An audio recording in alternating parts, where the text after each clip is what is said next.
The death clause may not be the brightest topic to think about, but it's important. HelloPrenup's death clause says that all of your separate property goes to the beneficiary of your will or other estate plans. It also says your spouse has no right to your separate property unless you include them in your will. We get that this is a little confusing, so let's demonstrate with an example. John and Jenny have a prenup with a death clause.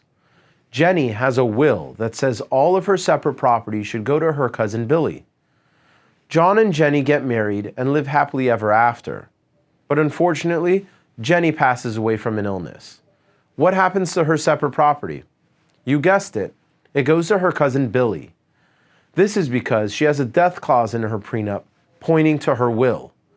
Now, John still gets the 50% of the community property they shared, but any separate property would go to Billy. If the death clause is not included in the prenup and one spouse passes away during the marriage, the assets will be divided according to California probate law or the will.